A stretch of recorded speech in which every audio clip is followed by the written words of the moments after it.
My name is Nick Prismali, and I'm with Mid-Sound Fisheries in Branford, Connecticut.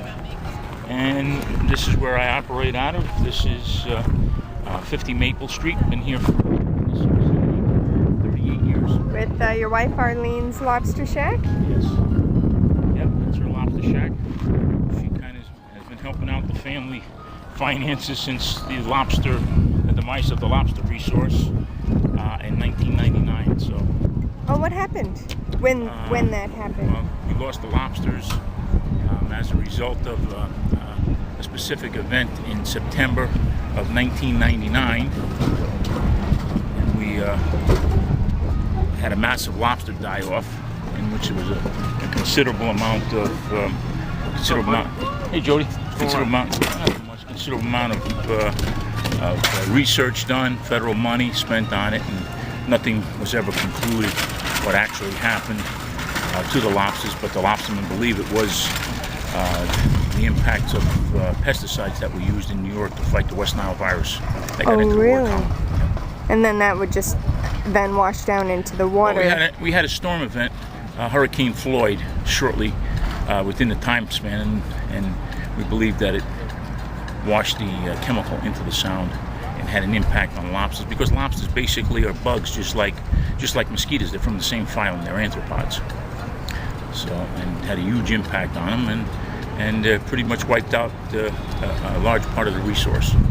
So what happened to are you predominantly a lobster fisherman? Yes. Well, now I've been clamming as to supplement our income to keep us viable on the water.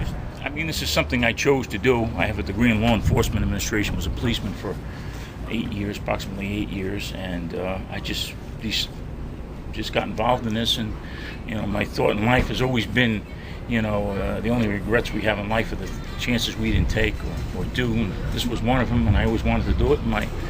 And my wife allowed, she had a good job at the telephone company, and I was able to try this out. And how many years ago was that? Since 1980. All right, Nick, so you said that this beautiful little lady here, she decided to have a hobby, which we're looking at behind us, called the Lobster Shack. So tell us about the shack, Arlene. This is great. This is something that I never expected to be doing. I almost wish I did this 10 years ago, but I love it. Do you really? Yeah, I think this is great. You get a chance to meet the most amazing people, and I'm so humbled by the people that come down here. They're happy, they're outside, they're by the water, they're eating good food, and it's just something that I love doing. And it's only seasonal.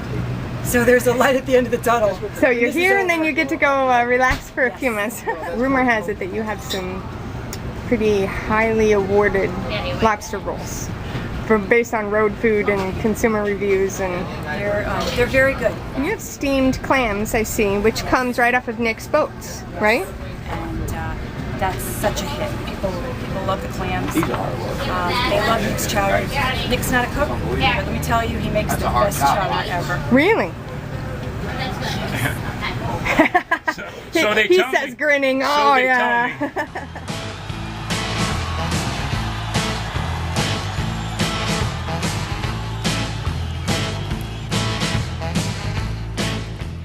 Well, I think, I'm very fortunate in life because this is a sort of hobby, designing new equipment to harvest, even lobster traps. We've started out with wooden traps, building them, and we graduated to wire traps, and there was always something new. It's always a challenge.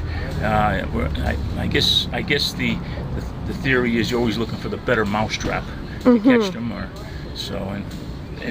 it's always been a challenge, So fishing is what it is. You rely on your own ability. You have to pay your bills. You become a person of results. You need to have results in order to pay your bills. I raised 2 daughters, and I've been very fortunate. And fortunate in the fact that I've stayed healthy enough to keep working. So. And obviously you like what you're doing, because you're not at home watching some golf or anything. No, There he goes.